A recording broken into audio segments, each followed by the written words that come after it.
네, 뉴스야 시작합니다. 정치부 황정민 기자 나와 있습니다. 첫 번째 물음표 볼까요? 네, 첫 번째 물음표는 삼성과 GM은 했지만 민주당은 못한 것입니다. 민주당이 선거 3연패로 그야말로 위기를 맞았는데 그러니까 위기를 극복한 기업들과 비교를 해보겠다는 거군요. 네, 경영학 사례들을 통해 보겠습니다. 먼저 반성 측면입니다. 지금 보시는 이 장면인데 유명한 삼성전자의 애니콜 화형식입니다. 돈 받고 불량 제품을 파는 게 부끄럽지 않냐는 고 이건희 회장의 일갈에 1995년 500억 원 상당의 제품을 수거해 불태웠고 지금 세계 1위 성공의 밑바탕이 됐습니다. 새로운 모습으로 거듭나고자 다음과 같이 결의합니다.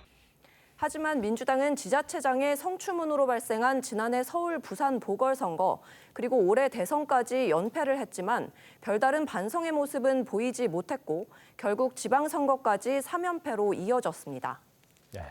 미국 GM도 금융위기를 겪었다가 다시 부활을 했죠. 네, 바로 개혁입니다. GM의 이 알파벳 G가 관대하다의 약자라는 비아냥까지 있던 GM이었습니다. 하지만 금융위기 이후에 외부 전문가들로 구성된 TF에 정권을 주고 강도 높은 개혁에 성공했습니다. 하지만 민주당은 별다른 당내 개혁도 보여주지 못했습니다. 네. 국민의힘 전신이 자유한국당인데 이 자유한국당이 과거 전국 단위 선거에서 4연패를 한 적이 있어요. 이 점과 닮았다고 얘기를 하시는 분들이 많더군요. 네, 자유한국당은 탄핵 이후에도 이른바 태극기 부대라고 불리는 강성 지지층과 결별하지 못했습니다. 전당대회에선 오세훈 서울시장이 민심에서 앞섰지만 당심에서 앞선 황교안 전 대표가 선출됐습니다. 강성 지지층과의 결별 실패, 그리고 당심과 민심의 괴리, 지금의 민주당과 공통적인 문제들을 갖고 있었습니다. 국민의힘이 문제가 없다고 말할 수는 없겠습니다만 하지만 국민의힘은 그래도 변화의 모습을 보였다고 평가를 해요. 근데 민주당 과연 쇄신 가능할까요? 네, 국민의힘의 경우는 전신인 미래통합당이 총선에서 참패하면서 일부 구태 정치인들이 무대에서 사라졌고 결과적으로 쇄신 효과를 봤습니다. 또 친이 친박이 사실상 전멸하면서 여의도 차르라고 불리는 김종인 전 비대위원장이 강한 장악력을 갖고 전직 대통령 탄핵과 5.18 폄훼 발언 등에 반성하는 모습도 보여줬습니다. 지난해 전당대회에선 당심에서 우세한 중진 의원들을 제치고 민심에서 앞선 이준석 대표가 선출되기도 했습니다. 반대로 민주당의 경우 여전히 조국 수호 세력과의 결별을 하지 못하고 있고 개파도 여전합니다.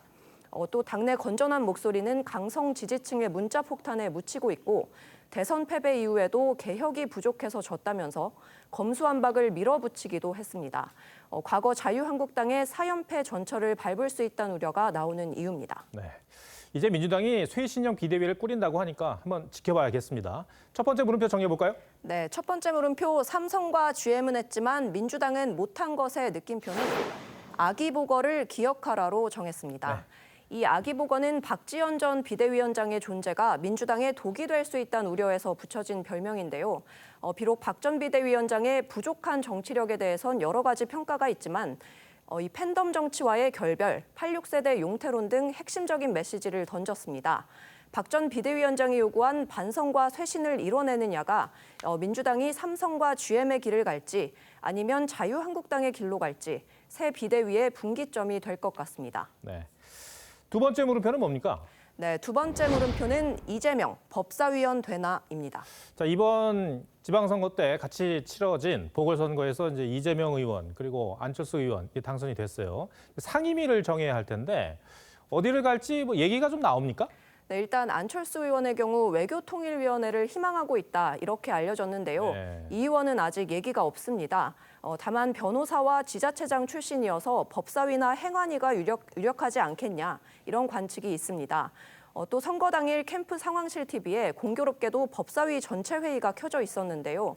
당시 현장에선 법사위로 가려고 하는 거 아니냐 이런 뒷말이 나왔습니다. 근데 만약에 이재명 의원이 법사위로 간다면 그거는 어떤 의미가 될까요? 법사위는 국회에서 만들어지는 모든 법안들이 거쳐야 하는 최종 관문이다 보니까 매번 여야 격전이 벌어집니다. 민주당이 밀어붙였던 임대차 3법 그리고 검수완박 법안을 두고도 법사위에서 최대 전선이 형성됐었는데 이 의원이 법사위로 간다면 민주당 강성 지지층이 요구한 입법에 속도를 내겠다 이런 메시지로 읽힐 수 있습니다. 안동 처리할 수 있으면 하자니까요. 패스트 트랙인지 그거 태우는데 한 건 많이 태워버리지 뭐. 그게 훨씬 당장 국정감사에서 한동훈 법무부 장관과 이렇게 만나서 설전 또 질의응답을 할 수도 있겠어요. 네, 다만 법사위가 검찰을 피감기관으로 두고 있다는 점에서 이해 충돌이라는 비판이 일 수 있습니다. 이 의원은 현재 수사가 진행 중인 대장동 개발 비리 의혹이나 성남FC 후원금, 법인카드 유용 의혹 등의 당사자죠. 그런 검찰에 직간접적으로 영향을 미칠 수 있는 법사위원이 되는 것만으로도 관련 수사를 위축시킬 가능성이 있는 겁니다. 이재명 의원을 법사위에 배정을 하는 게 당으로서도 부담이 되는 측면이 있을 것 같아요. 혹시 다른 상임위 언급되는 게 있습니까? 네, 이 의원의 한 측근은 이 의원의 약점인 외교 안보 식견을 보완하는 차원에서 외통위나 국방위 혹은 경제 분야 전문성을 위해 기재위를 추천한 것으로 전해졌습니다. 문재인 전 대통령도 의원 시절 기재위와 국방위를 거쳤었습니다. 네. 두 번째 물음표도 정리해 볼까요? 네, 두 번째 물음표 이재명 법사위원 되나의 느낌표는 나를 위해 이재명으로 정했습니다. 네. 대선 슬로건이기도 했는데요. 민주당에선 지방선거 참패 이후에 이 나를 위해가 결국 이재명 본인을 위해 모든 걸 움직였던 게 아니냐 이런 탄식이 나오고 있습니다. 또다시 누군가를 법사위에서 빼고 이 의원을 집어넣는다면 방탄국회라는 비판과 함께 당이 이재명을 위해 움직인다는 논란이 불가피할 것 같습니다. 네, 알겠습니다. 황정민 기자 오늘 설명 잘 들었습니다.